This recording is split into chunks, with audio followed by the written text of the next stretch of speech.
Good morning. It's time for our next assignment. So remote students, this is the only time you're going to see this. If you're an A or B student, you really don't need to watch this because we're doing it in class. So this is for remote students. All right, let's check it out. So our next element of art is texture. Texture is how something feels or how something looks like it feels. Does it look and feel smooth? Does it look and feel rough? So there's only two really things you need to know about texture. Texture can be either tactile or it can be implied. Tactile is it actually feels the way it looks. I mean, you can touch it. So for instance, this feels different. This is soft and fuzzy. This is a little more like coarse. This is a little bit smooth because it's rubber, or no, it's because it's silk. So it's different materials feel different ways. And implied texture is trying to show that in a drawing. Now, texture is really important to put realism into your drawings to keep them from being just very flat and boring. So it takes drawing with lines, it takes shading with values, and some other, some maybe um, special techniques. So I was going to show you how to do this. This assignment is to recreate each one of these textures in the box below as close as possible to the original one. And we usually spend about 4 days of class, 1 day for each texture. So if you do this in 10 minutes, it's going to be junk. You're going to get a terrible grade. This should take you about a week if you were working on it, maybe 20, 25 minutes a day, um, 15 minutes a day maybe. Usually we'd spend about 30 minutes per each unit of texture. So let's start with the wood. When you do the wood, actually count how many wood grains there are and try to draw the wood grains first. So I draw each and every one individually. And I'm not looking for total perfection here. I mean, I know you're not going to be able to recreate this photographic texture like perfectly, but I'm looking for accuracy. So, does it look like you've tried? And so 1, 2, 3, 1, 2, 3. I need two more. 4 and 5. There's 1, 2, 3, 4, 5, 6, 7, 8, 9, 10, 11, 12. 12 or 13 lines going this way. I'm not going to count these every time. If it just looks really wrong, like you're way, way too close together, way too far apart, we don't have a problem. I'll probably count them and see how many you actually did. So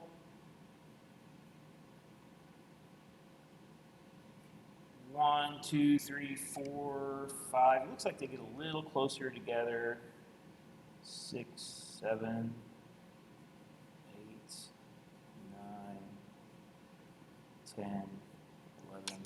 That looks pretty close. Okay, now, when you shade these, each line you're going to start by shading it pretty dark. And you don't want your shading to be smooth. There's really no reason to ever use your blender here because none of this is smooth. Think wood grain, think kind of coarse, think kind of rough. And so you can kind of shade these with some coarse up and down strokes with your pencil. Pretty thick, pretty dark. Knowing how to do a wood grain texture is awesome because there's so many times in drawing when you're going to use this wood grain texture. So if you know how to do it, that can save you a lot of time. I won't finish the whole texture up, so I'll show you the next step. Once you've got the darker parts of the wood grain done, then you start putting in the lighter parts, and it's sort of the same way, up and down strokes. And I want to get a little bit lighter. Every now and again, I might go in and just put some kind of lines in there to kind of show it's rough.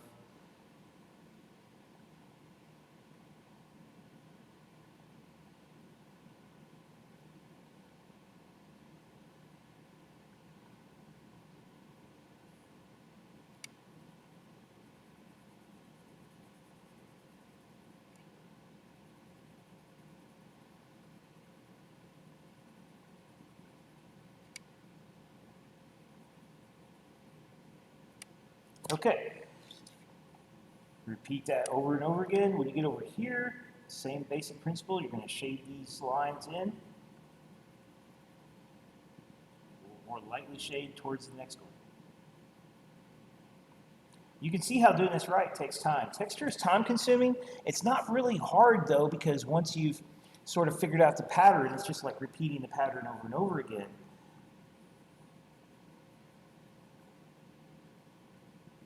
Okay, this next one.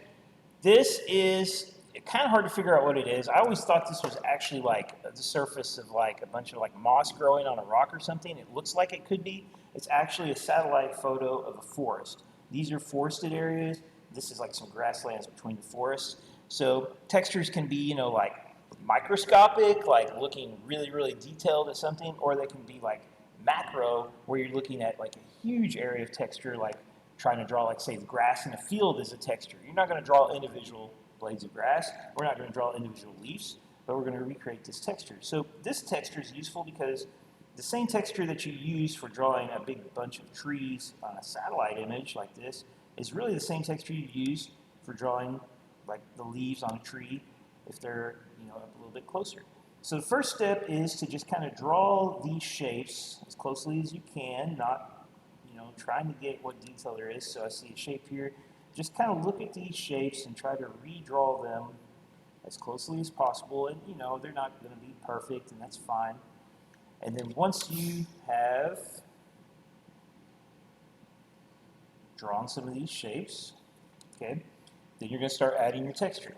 So this stuff is rough and bumpy. We're trying to show that. We need to leave white spaces, and we also need to show dark spaces. So we can use little scribbles for this. And we can also use little dots.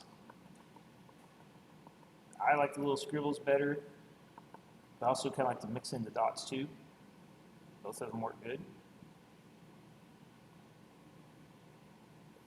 In some places, it's really thick and dark, which makes the texture look more like it's like actually standing up.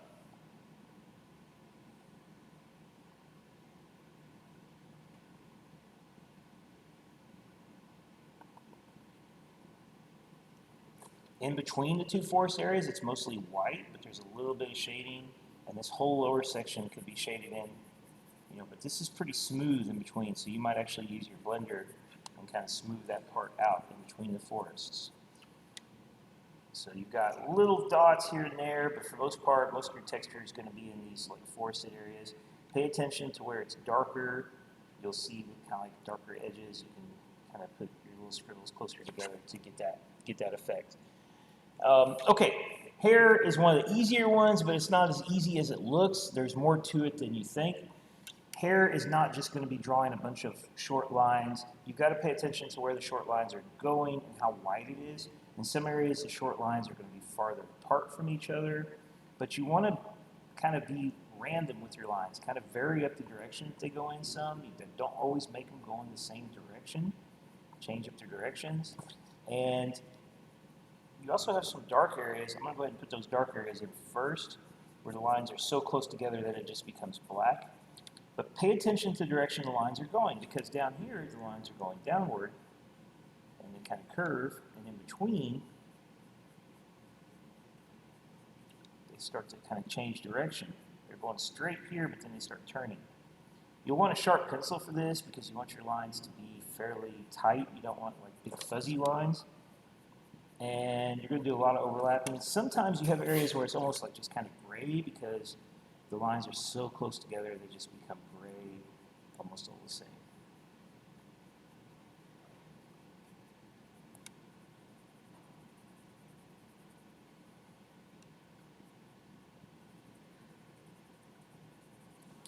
And you fill in the whole box with lines that follow these directions.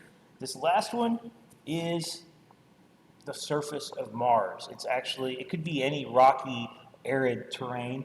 This is great for showing like a rock rough texture course, like maybe like a concrete or something like that. So this texture, you could start off by just shading the entire thing gray, because there's very little light. I wouldn't make it very dark, just kind of a light gray. So you can start off by putting a light gray down and then start looking for details. Now this one is probably one of the hardest ones, because there's nothing really to draw here. So you don't have to try to look for every tiny little detail, but just see if you see something that catches your eye, kind of draw it in, and then look at the shading around it. You're going to do a lot of kind of outlining these little shapes, and usually you're kind of shading underneath them. So light seems to be coming from above, which makes all the little bumps kind of lighter on the top, darker on the bottom. So like this one here, and you kind of shade it underneath. You can use also just little dots like this here and there. Some places the dots are closer together, some places are farther apart. And some places it's relatively smooth, but just maybe a little darker. And, you know, like you can't draw every single dot and rock and stuff. That's just crazy. But you can kind of create the look of this texture pretty close if you just spend some time kind of adding the dots and the shading. And it takes, like I said, it takes about 20 minutes, I think, at least to do each one of these, maybe 25 to do them really well. That's why we spread this out. So this isn't going to be due until next Friday. That gives you a whole week to work on it. And, you know, I would try to work on it a little bit, maybe a couple times for an hour, or maybe 4 times for 15 minutes each, 20 minutes each, just however much time it takes you to do a good job. But don't put it off and try to, you know, get it all done later, because, you know, if you want to get a passing grade on this, there has to look like there's some effort. I have to see where you've tried to create these textures. If you just fill in with a bunch of just random dots, it's not going to get you a passing grade. All right, that's it, guys. Fill in these boxes, make them look great. Here's some that I worked on earlier. Still got a long way to go to be finished, but you can see. Have a good one. See you next week.